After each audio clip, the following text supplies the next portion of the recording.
Le plan numérique de l'école à l'entreprise. Bienvenue à notre 4e épisode, Développer et mobiliser ses habiletés technologiques en entreprise. Les 2 premiers épisodes portaient sur agir en citoyen éthique à l'aide du numérique. C'est une dimension centrale, donc très lourde et complexe. Donc 2 épisodes. Celui-là, c'est aussi lourd et complexe, donc aussi 2 épisodes.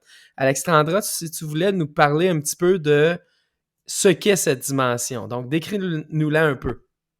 Bon, je ne sais pas si je qualifierais ça de lourd, là, en passant. Ça peut être super agréable, Ben, lourd, ça mais veut pas dire pas agréable. Ça veut dire bon. chargé. Ça veut dire chargé, d'accord. Effectivement, c'est assez chargé. Il faut aussi se rappeler que dans le plan numérique en éducation, là, ce dont on va parler, ça va du préscolaire à l'université. On n'a pas les mêmes attentes envers un enfant maternel qu'on en a avec un étudiant à l'université non plus dans les habiletés. En entreprise, je déduis que c'est la même chose. Là. Les habiletés vont aussi varier selon le type d'emploi puis selon le type d'entreprise aussi. Effectivement, là, je pense que l'entreprise joue un rôle, mais des habiletés numériques, ça reste quand même une fondation de base.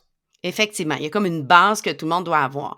Un peu comme agir en citoyen éthique, là, elle aussi, elle est présente dans toutes les autres dimensions. Vous vous souvenez, je n'ai parlé, on a représenté les 12 dimensions du cadre de la référence de la compétence numérique en un cercle. Au milieu, on a l'agir en citoyen éthique. Bien, développer et mobiliser ces habiletés technologiques est aussi un peu au centre parce que si on n'a pas d'habileté technologique, on a de la misère à communiquer avec le numérique ou innover avec le numérique, donc d'interagir avec le numérique. C'est pour ça qu'elle est au centre, un petit peu comme agir en citoyen éthique à l'ère du numérique. Je te fais un petit topo de tout ce que ça veut dire quand tu disais que c'était lourd ou large ou ce que tu voudras. Chargé. Chargé, c'est bon, c'est bon. Tu vas voir qu'il y en a pas mal. On parle d'intelligence artificielle, de phénomènes émergents. Fait que, par exemple, des nouveaux réseaux sociaux, des nouvelles façons de faire. Celle-là, moi, je la trouve ultra importante, le maintien à jour de sa compétence numérique. Donc, c'est ce devoir-là qu'on a tous de se maintenir à jour. On parle de pensée puis de programmation informatique. On parle de données personnelles, d'utilisation des outils en tant que tels, là, que ce soit des cellulaires, des tablettes, des Chromebooks ou autres. Il faut être capable d'utiliser les outils, le fonctionnement des différents appareils et de la résolution de problèmes techniques. Fait que quand on disait chargé, là, on touche à beaucoup de dossiers ici. Ça peut aller là d'être capable, par exemple, de reconnaître différents fichiers informatiques, là, la différence entre un PDF puis un document Word, par exemple, mais ça peut aller plus loin en parlant d'infos nuagiques, d'algorithmes, de comment on choisit un mot de passe sécuritaire. Donc, c'est très, très large, comme on a dit. Moi, je le vois un peu, je sais pas si mon analogie va être la bonne, là, mais je le vois un peu comme apprendre à conduire. Il y a des bases qu'on doit tous apprendre. On fait notre petit cours de conduite, on apprend le code de la route, on apprend comment fonctionnent nos clignotants et nos angles morts et tout. Mais après ça, dès qu'on a, par exemple, une nouvelle voiture, il faut apprendre ses particularités à chacune des voitures, mais j'ai pas perdu ma base. Donc, tout le monde a une base.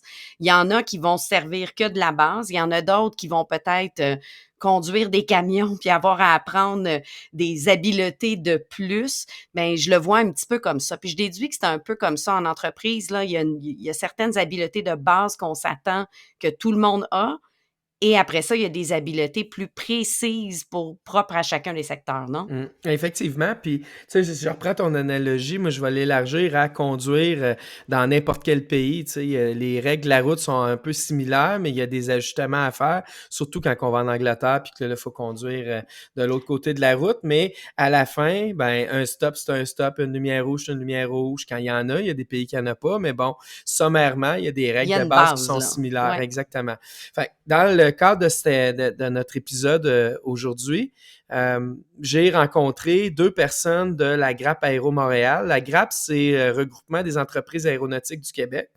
Ils ont développé un guide des compétences qui sont et seront nécessaires en entreprise dans un monde plus numérique. Ils ont vu que le besoin était là pour aider les entreprises à travers ce guide-là pour essayer de les guider. Donc, le guide est vraiment intéressant. Puis, je crois qu'il y a un lien super important à faire entre ce guide-là et le plan d'action numérique en éducation.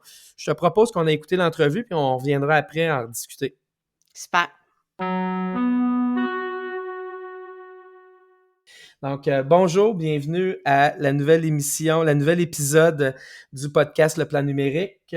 Nous allons parler aujourd'hui, développer et mobiliser ses compétences, ses habiletés numériques, technologiques en entreprise avec Béatrice et Martin Charles de l'association Aéro Montréal. Pourquoi je les rencontre aujourd'hui? Parce que Aéro Montréal a publié un manuel des compétences 4.0 nécessaires en entreprise. Si je ne le dis pas comme il faut, vous me reprenez. Mais on va commencer par les présentations. Donc, je vais débuter avec Béatrice. Si, Béatrice, tu peux nous parler un peu de ton parcours général, qu'est-ce qui t'a attiré dans l'univers numérique, qu'est-ce qui t'a attiré à travailler dans l'aéronautique, ça serait le fun, mais qu'est-ce qui t'a attiré à toucher au numérique dans l'aéronautique? Oui, bonjour Dani, puis merci de nous inviter, Martin Charles et moi, sur ce podcast. Ça nous fait bien plaisir d'être là. Alors pour ma part, j'ai un parcours international. J'ai débuté ma carrière et fait mes études en Europe, en France, Angleterre et Espagne, avec une concentration en marketing et communication. Et depuis, j'ai travaillé dans ce domaine, dans des secteurs vraiment de haute technologie, donc dans les télécommunications, les technologies de l'information au sens large, et depuis 7 ans en aérospatial. Alors, je travaille depuis 2 ans chez Aéro Montréal. Aéro Montréal, c'est la grappe aérospatiale québécoise. Alors, qu'est-ce qu'une grappe? Eh bien, ça représente les intérêts des acteurs de l'écosystème. Donc ici, c'est l'aérospatial. On est vraiment au service de l'industrie et on œuvre plus sur le côté manufacturier. Donc, ça fait 2 ans que j'ai la chance d'être la directrice relève et main-d'œuvre. Donc, comme le titre l'indique, je touche à tous les enjeux de main-d'œuvre. Donc, on collabore avec des industriels et des institutions académiques, avec notre comité sectoriel, le CAMAC, et aussi avec des partenaires gouvernementaux. Donc, qu'est-ce qui m'a attirée vers l'univers numérique? Bien déjà, ça nous touche tous, ça nous touche tous les jours aussi dans la vie, qu'elle soit personnelle ou professionnelle. Plus de ça, c'est un domaine en constante évolution et selon moi, c'est une priorité vraiment stratégique aujourd'hui. Donc, c'est ça qui m'intéresse.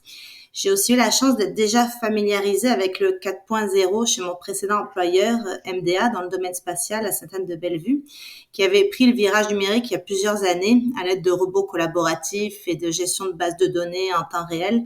Et mon ajout sur le projet, c'était vraiment au niveau de la communication interne. C'est-à-dire que la transformation numérique soit bien acceptée, bien comprise en interne par les employés. Voilà. OK, je savais pas, c'est intéressant ça.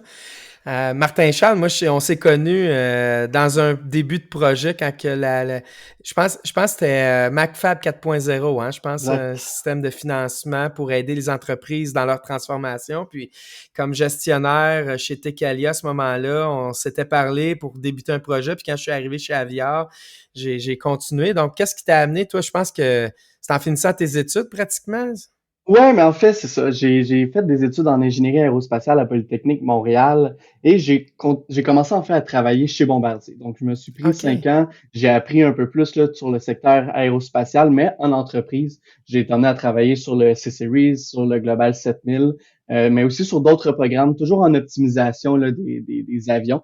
Donc, comment améliorer la productivité des employés qui travaillent sur ces avions-là, mais aussi faire des améliorations là, justement sur ces avions-là pour réduire le temps de fabrication et autres. Et par la suite, là, j'ai été emmené à travailler chez Aéro Montréal. Donc, il y avait une super belle opportunité afin d'être responsable de l'initiative MacFab 4.0, donc l'initiative que tu as pu bénéficier là, lorsque tu travaillais chez Tecalia et également chez Aviar.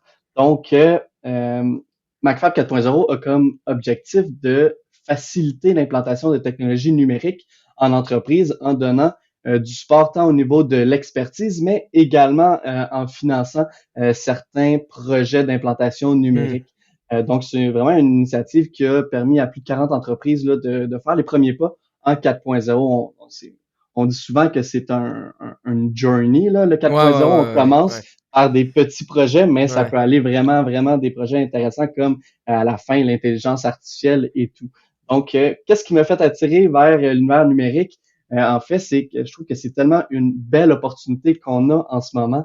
Le numérique, là, on en parle, là, c'est une révolution industrielle presque. Donc, c'est vraiment de comprendre toutes les opportunités qui peuvent être emmenées suite à une plus grande adoption du numérique. Tu sais, si on compare ça où qu'on est en ce moment, c'est comme l'avenue de l'électricité. Ouais. Donc, ça a eu tellement un grand impact. On serait où aujourd'hui sans électricité? On serait où également sans Internet, tu sais? Donc, le numérique fait vraiment un gros shift de tout notre univers. Et donc, je trouvais ça super intéressant et ça me tentait un peu de rentrer dans le bateau et d'aider là, différentes entreprises à faire cette transition. Ouais. Chez Aéro Montréal, j'ai été également demandé à travailler sur le chantier chaîne d'approvisionnement afin de réunir les acteurs pour développer la compétitivité et la productivité des entreprises. Puis c'est exactement le numérique, là, c'est vraiment un outil qui peut permettre d'arriver à ça, à optimiser puis à augmenter là, la compétitivité de nos entreprises. Je suis tellement d'accord avec toi parce que, tu sais, je pense qu'on est vraiment en anglais, on dit un typing point, là, un moment charnière du temps. Puis je suis pas sûr qu'on s'en rend tout le temps compte. Un peu comme l'Internet, quand l'Internet a débuté dans la fin des années 80, début 90, puis ça débutait, puis à un moment donné, on se rendait pas compte comment ça allait changer notre mode de fonctionnement quotidien. Puis aujourd'hui, un peu comme l'électricité, hein, t'as plus de data, t'as plus d'Internet à la maison, puis c'est comme, wow, qu'est-ce qu'on fait pratiquement, là? Donc, je suis assez d'accord avec toi, ça va vraiment, moi aussi, je pense que ça va faire une révolution importante. J'ai mentionné un petit peu tantôt, mais j'aimerais ça, Béatrice, tu vas nous parler un peu du guide des compétences en aérospatiale que vous avez développé à Aéro Montréal parce que je trouvais que ça faisait un pont vraiment intéressant avec le plan numérique, justement, qu'on a développé. Fait que si tu pouvais juste nous parler un petit peu du guide, qu'est-ce qu'il contient, puis ça a été quoi l'approche de ce guide-là? Pourquoi vous avez eu l'intention de faire ce guide-là? Oui, très bonne question. Je vais commencer un petit peu par la genèse du projet, d'où c'est venu cette idée-là. C'est une demande en fait qui émane du chantier Relève et main-d'œuvre d'Aéro Montréal. Donc c'est un gros groupe de travail en quelque sorte qui rassemble des partenaires industriels, académiques et gouvernementaux et on se penche ensemble de façon trimestrielle sur les enjeux de main-d'œuvre dans notre secteur et de là découlent des projets et des solutions.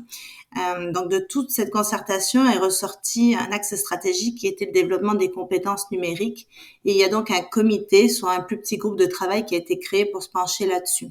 Donc c'est vraiment une nécessité commune qui nous touche tous, là, qu'on soit une entreprise manufacturière, une institution d'enseignement ou en bout de ligne, les salariés, la main-d'œuvre. L'idée derrière ça, c'est de se pencher davantage sur le volet humain que sur la technologie. Donc plus le volet de la gestion des ressources humaines. Ce que j'appellerais un peu la face cachée de la transition numérique, mais qui est extrêmement importante.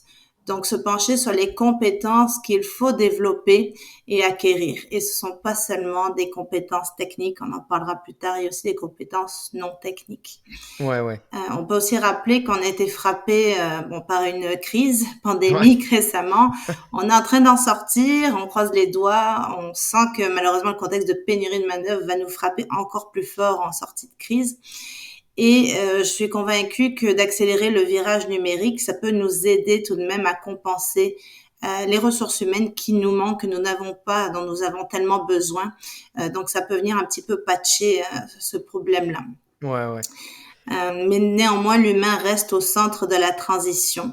Et on a quand même encore de la difficulté, malheureusement, aujourd'hui, à attirer des jeunes dans nos programmes, à avoir de la main-d'œuvre qualifiée. On en a vraiment, vraiment besoin. Donc maintenant, si on part sur le guide, c'est un guide qui a été publié il y a à peu près 3 ans. Il est disponible publiquement sur le site web. C'est gratuit, hein? Je pense que les gens peuvent aller le downloader gratuitement sur le site d'Aéro Montréal. Donc, merci beaucoup de partager cette information-là. Ça fait plaisir. Donc, sur le site d'aéromontréal.ca, dans Publication documents, vous pouvez le télécharger. C'est un guide qui est quand même assez complet, puis qui donne un bon aperçu des défis qu'on doit relever, mais aussi des compétences essentielles à développer dans cette ère de numérisation. C'est un document qui est quand même bien vulgarisé, ça c'était important, il faut que ce soit facilement compréhensible pour tout le monde. Donc c'est vraiment un bon outil que je conseille fortement aux PME qui souhaiteraient entreprendre leur virage numérique et pas seulement celle de l'aérospatiale, ça peut s'appliquer à tout le manufacturier, peu importe le secteur. Donc ce qui ressort rapidement, c'est qu'on met vraiment l'accent sur le développement des compétences essentielles qui sont à la fois techniques et non techniques. Donc, je vais en citer quelques-unes rapidement, mais je vous invite à lire le guide, ce sera plus complet. Donc, il y a des prérequis techniques, donc tout ce qui est en lien direct avec la technologie et le monde numérique. Après, il y a ce que j'appellerais plus des soft skills, le côté relationnel, mais aussi organisationnel, qui est très important. Bien entendu, on retrouve toutes les compétences reliées aux mathématiques et à la programmation qui sont indispensables.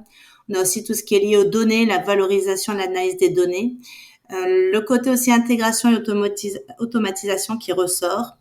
Et enfin, l'optimisation des processus, notamment des processus aussi d'affaires, pas juste au niveau des opérations, mais la gestion des affaires et de la coopétition. Donc ça aussi, on en parle dans le guide, c'est-à-dire comment coopérer avec des acteurs de la concurrence pour une certaine période de temps afin d'atteindre un objectif précis. Mettons puis j'élabore un petit peu la question, là, mais mettons qu'on dit une compétence numérique qui ressortait un peu plus ou une compétence que tu dis un employé qu'on embauche dans l'aéronautique, il faudrait qu'il puisse avoir cette compétence-là. Tu peux-tu juste nous donner un petit exemple qui est ressorti du guide par rapport à ça?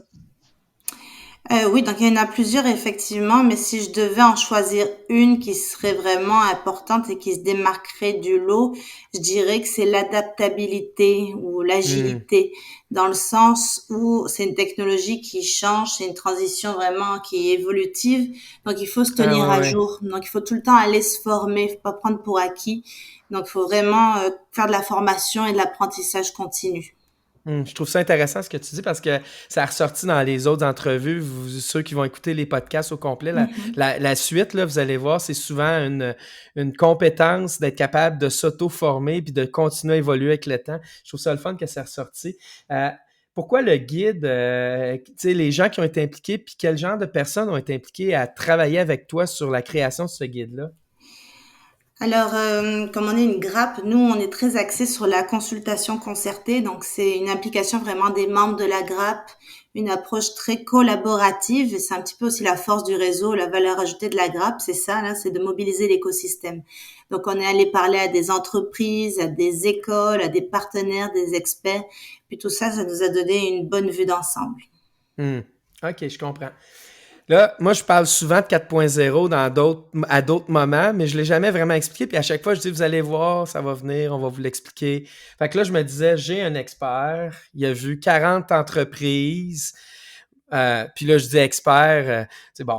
Tout le monde peut se prétendre expert facilement, mais c'est difficile de dire on est vraiment des experts. Mais je pense, Martin, les gens vont quand même reconnaître que, Martin et Charles, que la quantité de projets 4.0 que tu as vu, que tu as handlé, comme on dit, que tu as touché, tu es allé visiter, tu as parlé à des gens. Je pense que ta description devrait être quand même assez parlante. Puis, si tu pouvais un peu nous décrire c'est quoi le 4.0 dans ta vision des projets, puis dans ce que tu as vu toi comme projets qui ont été faits, comment tu nous décrirais ça pour quelqu'un qui connaît pas ça du tout, là, tu sais? Ben, c'est une question là qui est tellement C'est vaste. Oui, c'est difficile. Donc, tu t'as bien dit que je suis pas un expert, j'ai pas eu la formation là-dedans, mais j'ai vraiment eu l'expérience là, effectivement de 40 entreprises et tout. Et qu'est-ce que je peux dire, c'est le but des entreprises là, c'est dans les premiers projets, c'est de capter la donnée. Mais au final, c'est pas juste de capter la donnée, c'est vraiment l'utilisation intelligente de la donnée dans la poursuite de l'autonomisation de la prise de décision. C'est très, très, très technique, mais en gros, pour les entreprises, donc c'est plus une vue industrielle ou manufacturière, on veut réduire la part de prise de décision humaine à faible valeur ajoutée en mettant en place des systèmes intelligents qui ont la capacité de communiquer entre eux et ces systèmes vont pouvoir exploiter les données disponibles afin de prendre des décisions eux-mêmes à la place des humains, mais dans une optique d'optimisation de la responsabilité des employés. Encore une fois, il y a plein de mots, mais en gros, c'est qu'on veut pas que les employés s'occupent à faire des tâches à faible valeur ajoutée, donc rester devant une machine-outil à la regarder fonctionner, mais on veut qu'ils s'occupent d'un parc machine et qu'ils puissent optimiser celui-ci, faire on va dire, de la prise de décision, mais à une valeur plus ajoutée. Donc, si, admettons, il y a des problèmes, donc eux vont participer dans des processus de résolution de problèmes, mais pour ce faire, il faut vraiment que les machines soient capables de déresponsabiliser en quelque part l'employé pour que en fait, la machine prenne les décisions à la place de les micro-décisions quotidiennes à la minute. Moi je vais rajouter une petite braquette. Moi, j'appelle ça beaucoup l'humain augmenté, en fait. T'sais. Fait que l'opérateur usine, on essaie de l'augmenter pour qu'il devienne... On vient y greffer des outils qui lui permettent d'être encore plus efficace et plus rapide en enlevant... justement, c'est comme tu le disais, la non-valeur ajoutée. Puis pour un superviseur, ben là, on a un superviseur augmenté. On vient l'aider à faciliter sa prise de décision, accélérer la prise de décision. Tu sais, un exemple de tous les jours, là, c'est vraiment Uber. Donc, Uber, on avait des chauffeurs de taxi. Les chauffeurs de taxi, en plus de devoir conduire, il fallait qu'ils connaissent leur environnement, ils connaissent où aller, les places où il y a le plus de trafic à certaines heures. Maintenant, avec l'avenue de Uber et la plateforme Uber, donc les chauffeurs se concentrent uniquement à conduire, donc à garantir la sécurité des gens dans la voiture. Et tout ce qui a trait à la direction ou bien les endroits où il y a plus de trafic, c'est pris en charge par l'application. Donc, ça les déresponsabilise sur un des aspects qui constituait le rôle d'un chauffeur de taxi pour se concentrer à une valeur plus ajoutée, c'est-à-dire de s'assurer de la sécurité des gens dans la voiture. Puis ça fait moins de voitures qui se promènent partout à essayer de chercher des clients. Ils vont aux bons clients parce que là, ils savent où aller pour aller chercher le client. Donc, ça optimise en plus le flux du transport parce qu'ils vont aux bons endroits. Donc, j'aime bien ton exemple. C'est un bon exemple. Si je m'en vais encore avec le guide, tu sais, j'ai posé une petite question à Béatrice tantôt de façon plus spécifique, mais si on continue dans ce lien-là, mais avec vous deux, on va commencer avec Béatrice. Dans les compétences principales que les gens doivent développer là, pour rester compétitifs dans un environnement 4.0, qu'est-ce que tu recommanderais s'il y a des jeunes qui nous écoutent ou des enseignants qui nous écoutent et qui disent il faudrait que je pousse un peu là-dessus parce que je veux que mes jeunes développent les bonnes compétences en fait là. Qu'est-ce qui ressortait dans votre guide pour ce type de compétences-là? La question est à moi. Non, excuse-moi, c'était pour Béatrice. Excusez-moi. Ok, donc mon message, tu veux dire pour les professeurs, mais aussi pour les jeunes qui pourraient nous écouter, c'est ça? Ben, en fait, les compétences principales qui ressortaient de votre guide quand on lit la structure du guide, exactement. Donc, qu'est-ce qui ressortait comme principale compétence? On a parlé tantôt d'adaptation. Y avait-tu d'autres choses qui ressortaient? Oui, c'est ça. C'est un peu ce que je te disais tantôt. Là, on peut en reparler dans des compétences techniques versus les compétences non techniques.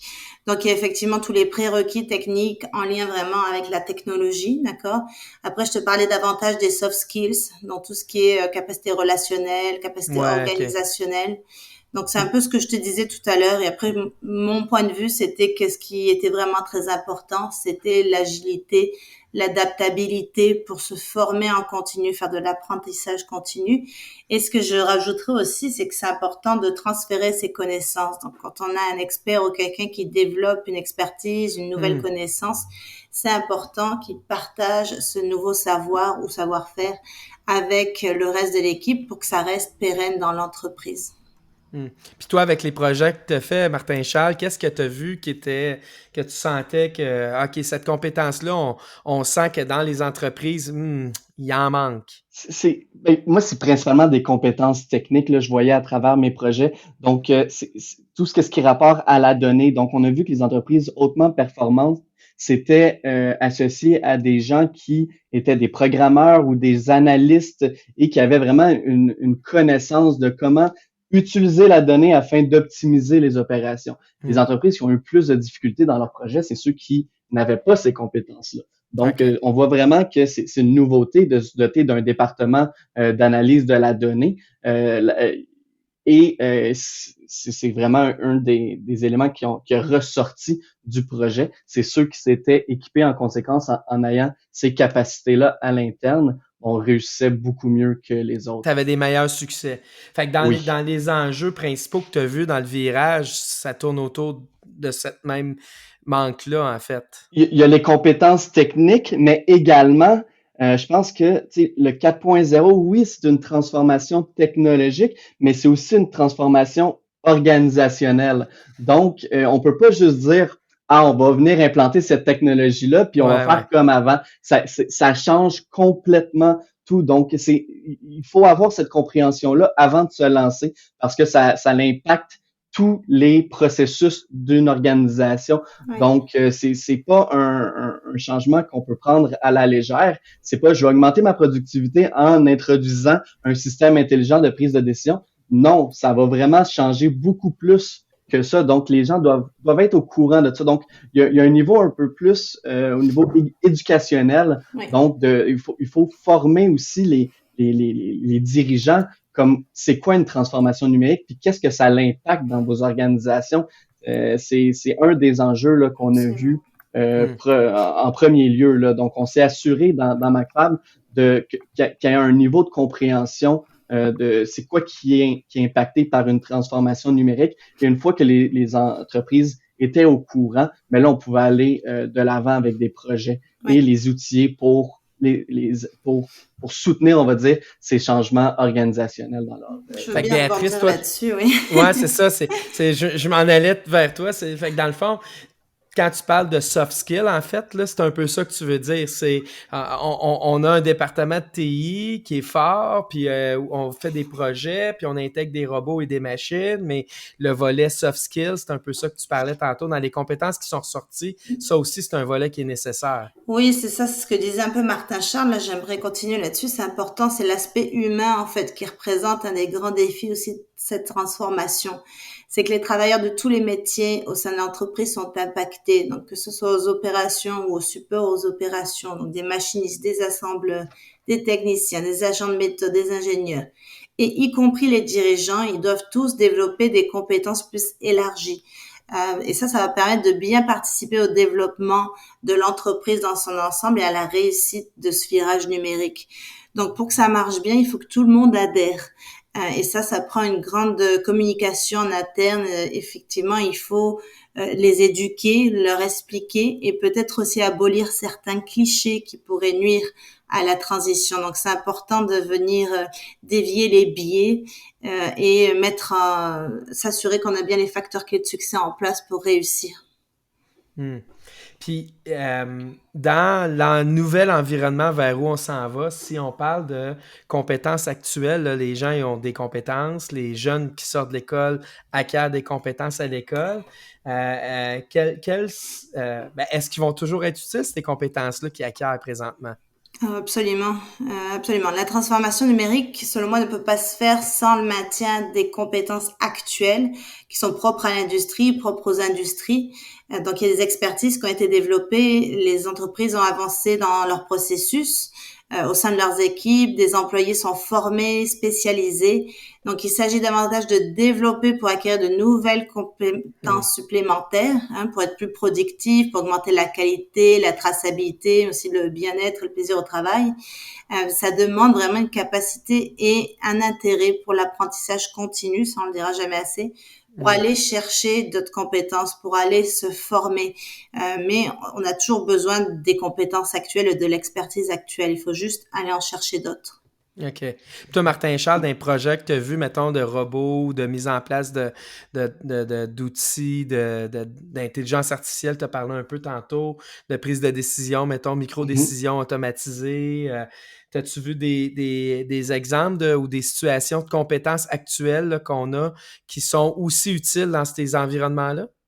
Mais tu sais, on le voit en entreprise en ce moment, ceux qui travaillent dans des projets d'amélioration continue pour l'implantation du numérique, c'est souvent les employés qui étaient là auparavant. Donc, ces gens-là détiennent toujours les compétences techniques nécessaires à leur travail. Donc, un usineur doit quand même connaître l'usinage, mais celui-ci va peut-être être porté à travailler avec plusieurs cellules d'usinage et travailler sur de la résolution de problèmes ou de l'optimisation. Mais ces compétences en usinage sont toujours nécessaires dans la réalisation de l'optimisation ou bien de résolution de problèmes.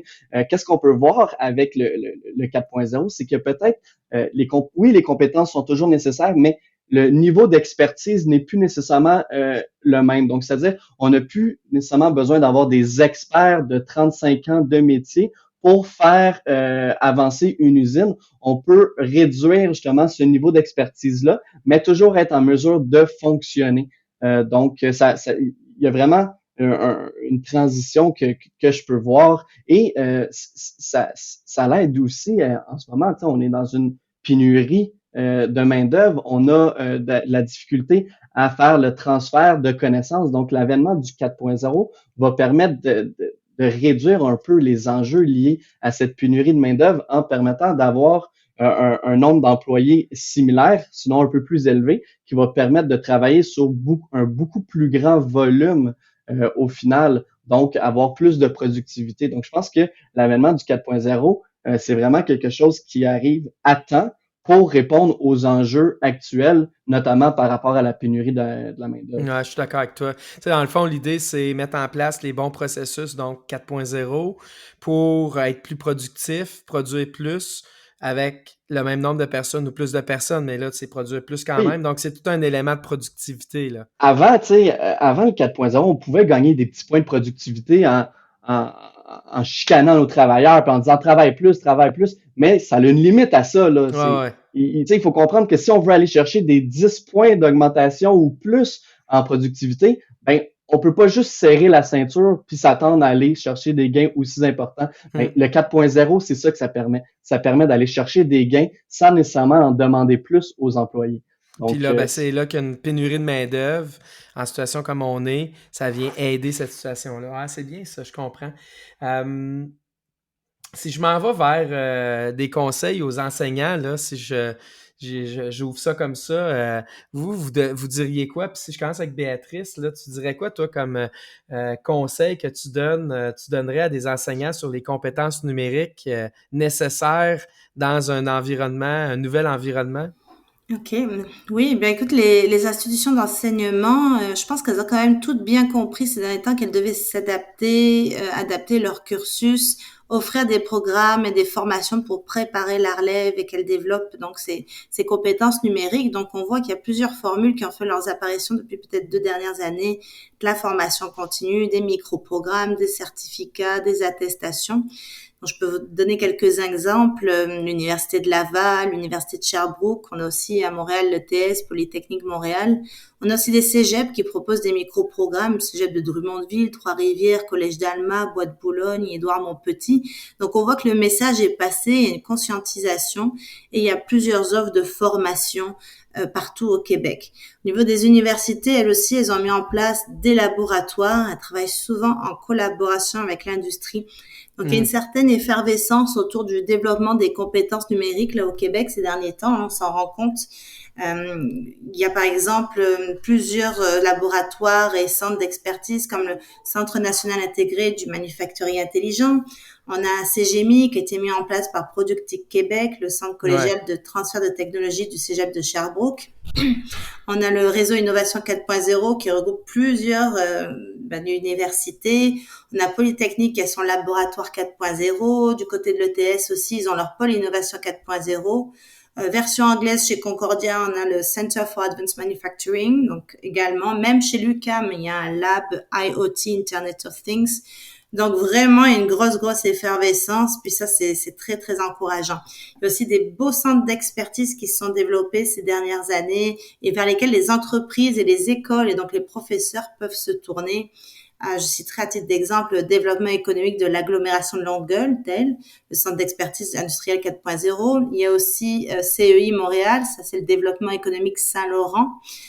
Et enfin, le Centre d'expertise industrielle de Québec avec Québec International. Donc, il y a beaucoup de choses qui se passent. Il y a même un consortium de recherche aussi en ingénierie. Okay. Donc ça, c'est une collaboration interdisciplinaire. Ça prend la forme d'équipes qui impliquent à la fois des professeurs, des étudiants, des industriels. Puis le but, c'est de concevoir des outils pratiques d'aide à la conception et à l'opération de ces systèmes industriels de production 4.0. Donc, il se passe vraiment beaucoup de choses, puis c'est quelque chose qu'on surveille chez Aéro Montréal, qu'on documente et qu'on essaie de promouvoir. On a notre portail, l'Aéroportail, qui met de l'avant les formations.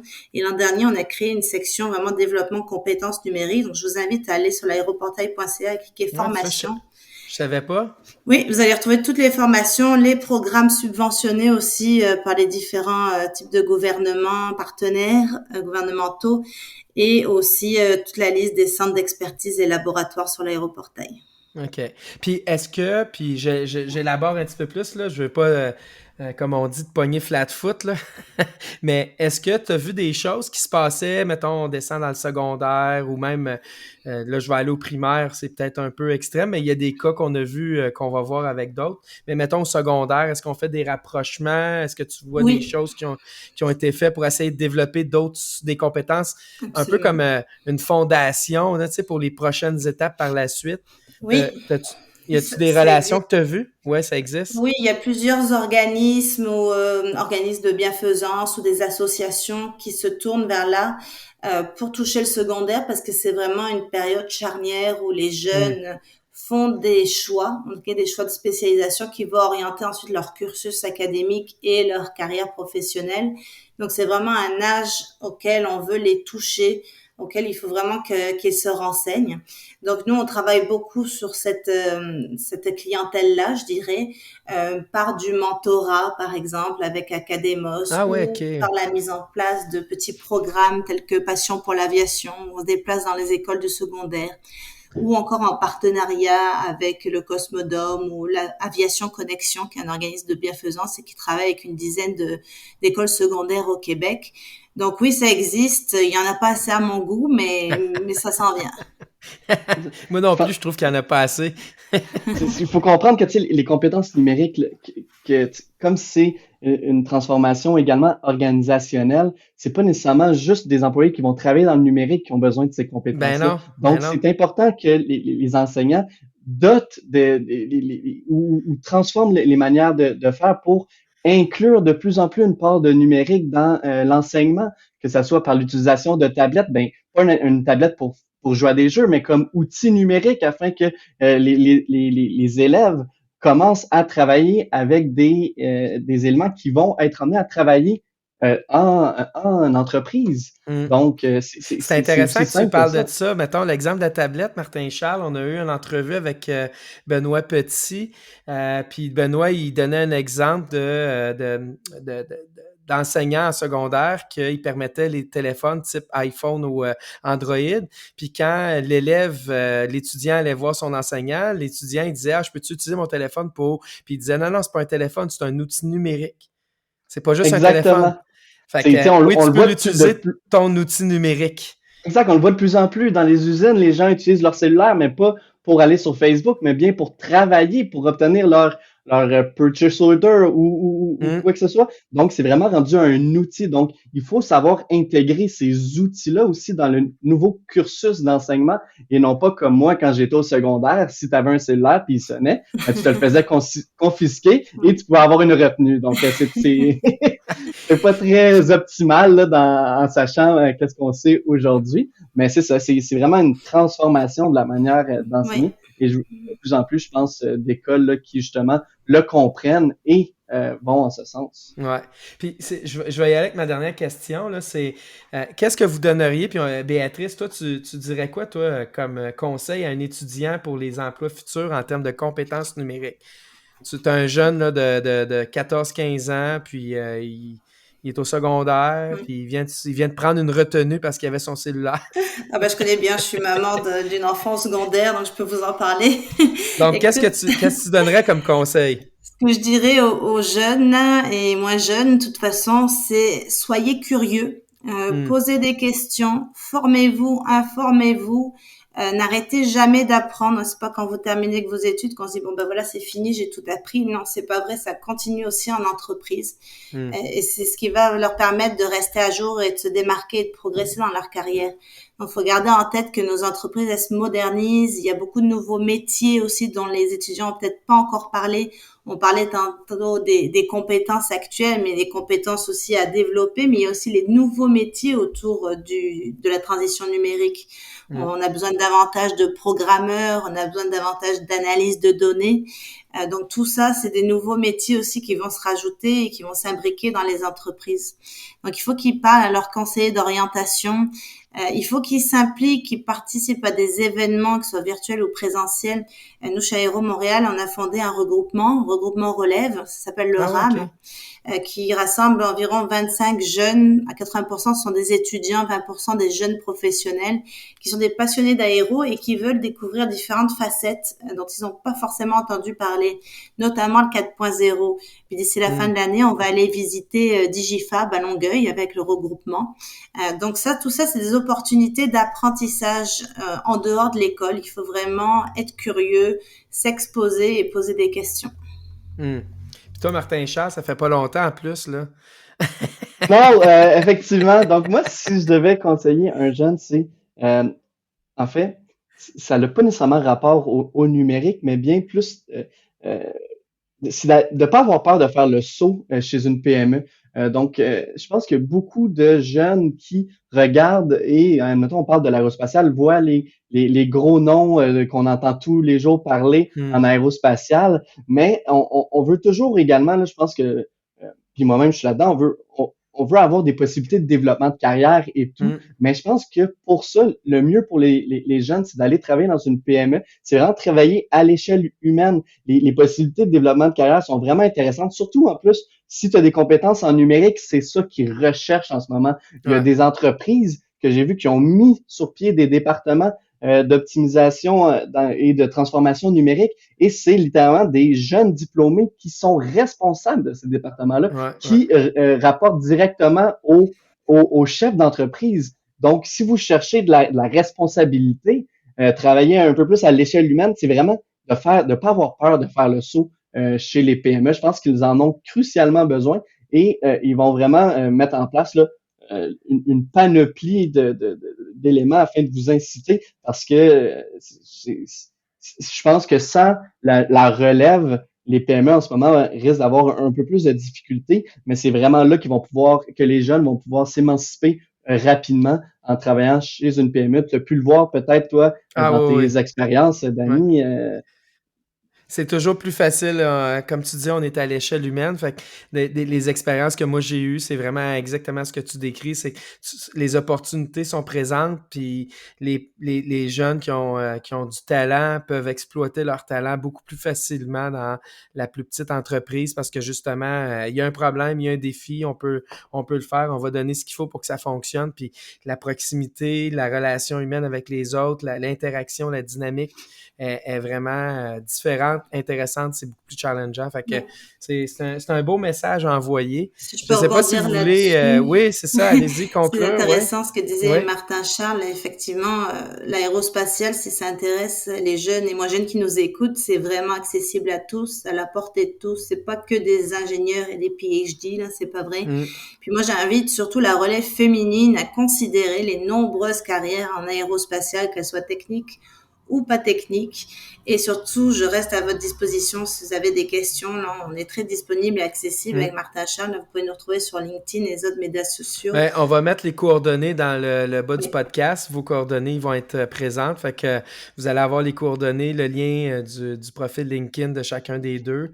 Donc, ça va être là. Puis, je suis complètement d'accord. On est un domaine qui a pas assez de femmes. Puis, je pense que ça serait intéressant d'en avoir des filles dans notre domaine. Ça amène une dimension puis une vision différente de la dynamique d'entreprise, disons-le comme ça. Ça amène des visions différentes de résolution de problèmes. Donc, oui, il faut qu'on en ait plus. Donc, merci beaucoup pour votre temps. Je ne sais pas si vous voulez ajouter quelque chose en guise de conclusion. Moi, de mon côté, je pense que Dani, en fait, je trouve que c'est un super beau projet que tu mènes avec ta conjointe. Donc, j'ai vraiment hâte d'entendre les autres épisodes. Donc, félicitations pour... merci beaucoup. Merci, Martin Charles. Merci d'avoir accepté. Dans le contexte dans lequel on est, je pense que notre temps est tous précieux. Fait que merci d'avoir pris ce 30 minutes avec moi pour nous parler d'Aéro Montréal, du domaine aéronautique, mais surtout du guide de compétences que vous avez développé, qui est gratuit. Fait que vous avez entendu dans le podcast, là, vous allez le chercher sur le site d'Aéro Montréal. Donc, merci d'avoir pris le temps de développer ce guide-là. Je pense que ça va permettre de faire le pont puis de démontrer qu'en entreprise, le plan numérique à l'école qu'on essaie de promouvoir présentement, il est utile en entreprise. Ça permet de créer des générations futures de gens qui sont pas juste programmeurs. Hein. Je pense que Béatrice, elle a été précise sur ça. Des gens qui sont capables de le communiquer aussi, des dirigeants, des gestionnaires qui ont aussi une facette, une casquette numérique un petit peu dans leur quotidien. Donc, merci pour votre temps. Merci à toi. Exact.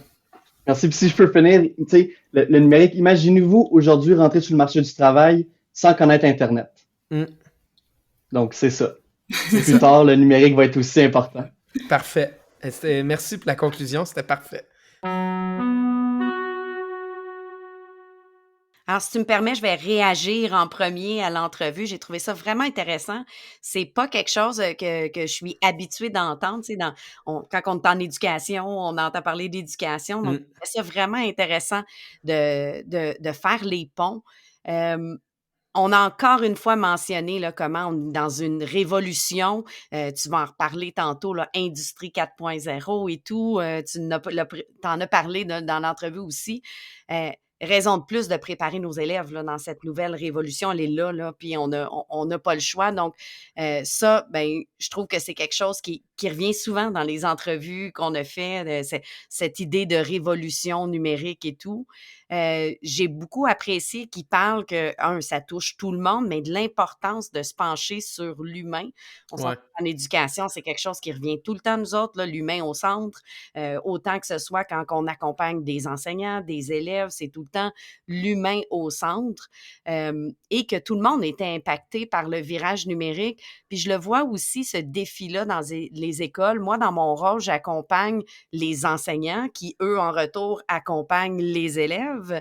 Mais on a un paquet de corps d'emploi là, qui a besoin d'accompagnement dans ce virage-là aussi. Je pense à nos secrétaires, à nos directions d'école même, à nos orthopédagogues. Là, tout le monde a besoin d'accompagnement dans ce virage numérique-là et ça avait l'air d'être très présent aussi. Ben, en fait, ça, si tu regardes le guide, c'est ça qui est intéressant. Évidemment, il y a la première compétence qui est un prérequis de base à l'ensemble, un peu comme celle qu'on parle aujourd'hui, de développer et mobiliser ses compétences, ses habiletés, c'est technologie et monde numérique. Mais dans technologie et monde numérique, les deux qui ressortent, que moi je fais ressortir le plus de cette dimension-là ou de cette compétence-là, c'est développer la curiosité intellectuelle, développer l'intérêt d'apprendre en continu. Mais la deuxième compétence qu'eux ont identifiée, c'est la compétence relationnelle et organisationnelle.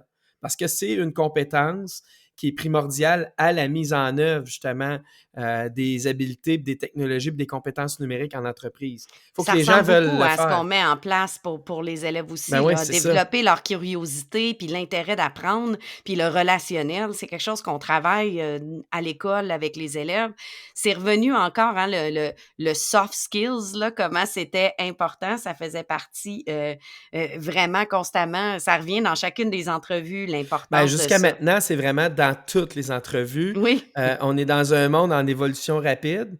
Puis je pense que l'agilité puis l'habilité d'apprendre devient un élément clé du monde en évolution rapide. Ben absolument. Puis tu vois, c'est une autre chose que j'avais notée, là, l'adaptabilité puis l'agilité.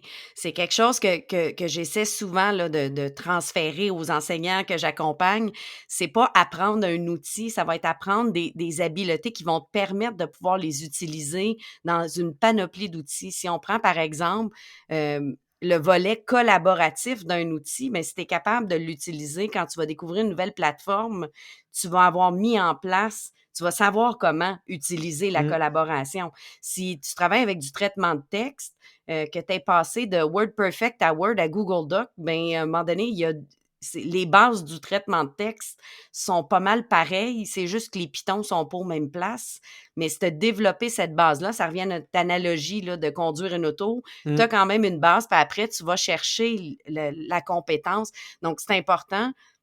Je reviens aussi le côté se tenir à jour, là, on le dit dans la compétence dont on parle, développer, mobiliser ses habiletés technologiques. Dans la liste, il y avait le maintien à jour de sa compétence numérique. On peut plus attendre que notre employeur nous envoie suivre une formation. Il faut continuellement se mettre à jour, puis le faire par nous-mêmes, je Mm. pense. Mm. Ouais, moi aussi, je pense. Finalement, j'ai aussi retenu, on a parlé des données. Je pense que c'est quelque chose qui est dans tes cordes, ça, les données, le data literacy. C'est quelque Ouais, chose ouais. qu'on a souvent discuté, toi puis moi. Ça revient d'être capable d'analyser des données, mais ça, on va avoir besoin de travailler ça avec les élèves, avec les enseignants, avec nos gestionnaires aussi. Non, effectivement, en fait, c'est mon mémoire de maîtrise data literacy. Fait que c'est clair que c'est quelque chose qui, moi, me fascine. Je pense que les gens de v'là 100 ans, ceux qui savaient lire avaient un avantage compétitif sur ceux qui savaient pas lire. Puis v'là 50 ans, ceux qui savaient compter avaient un avantage compétitif sur ceux qui savaient pas compter. Puis je pense qu'on s'en va dans un monde où le data literacy, donc la compréhension des données puis la capacité d'analyser des données, mais aussi, puis on en a parlé dans les autres entrevues un peu, la compréhension de ce que c'est un algorithme, puis de comment on interprète, puis comment un algorithme travaille avec les données qu'on lui donne. Donc, c'est clair que le data literacy est un morceau clé. Puis quand on parle d'industrie 4.0, là, Martin Charles, il l'a décrit quand même pas mal bien dans l'entrevue, mais on parle aussi de la fondation de la prochaine révolution, de la révolution actuelle, c'est les données. Donc, évidemment, la compréhension des données, des data est un élément super important du numérique d'aujourd'hui et de demain. Mais on parle beaucoup de la protection de nos données personnelles. C'est quelque chose Aussi, ouais. qui est de plus en plus dans les discussions. Mais là, il faut aussi parler qu'est-ce qu'on fait avec ces données-là, puis comment on les analyse, comment on utilise ça pour prendre des décisions. J'ai beaucoup aimé aussi, vous êtes revenu là, sur le cellulaire en tant qu'outil. Ouais. Nous, c'est un débat qui revient souvent. Là. J'ai certaines écoles qui, eux autres, on ferme le Wi-Fi aux élèves, il n'y a pas d'appareil, il y a des appareils, bien sûr, là, ils ont tous des appareils prêtés par l'école, mais le cellulaire de l'élève, ça, si on le voit, on le confisque, un peu comme ton invité disait, mais il y en a de plus en plus, là, on est en mode éducation. Oui, tu peux l'utiliser, on va te montrer à l'utiliser dans un bon contexte et à des fins pédagogiques. Éduquer au lieu d'interdire, là, ça revient assez souvent. Puis pour terminer, ils ont mentionné Academos, que je suis bien contente qu'il ait été mentionné. Ouais. Moi, je suis mentor sur Academos depuis quand même plusieurs années. Vraiment, si vous n'êtes pas sur la plateforme, là, je vous invite à le faire, quel que soit votre corps de métier. C'est vraiment intéressant. Les jeunes viennent nous questionner. On reçoit des petits messages là, dans la plateforme. Ils ont des questions. Je n'ai reçu une d'ailleurs juste aujourd'hui. La personne se questionnait qu'est-ce que ça prend pour devenir conseiller pédagogique.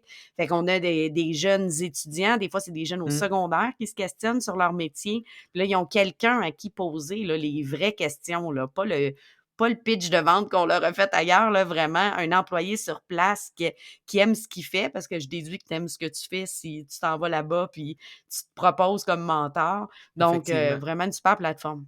Oui, effectivement. Moi aussi, je suis membre, puis j'ai un peu moins de questions que tu en as, mais j'en ai de temps en temps. Puis effectivement, si on peut redonner juste un petit peu de temps en temps avec une petite réponse ici et là, je pense que ça l'aide les jeunes. Dans notre prochain épisode, on va rencontrer deux personnes, une entrevue encore avec deux personnes, mais comment ça se vit à l'école maintenant de développer, mobiliser ses habiletés technologiques en entreprise, mais à l'école. Donc, ça va être super intéressant. Deux invités, prochain épisode.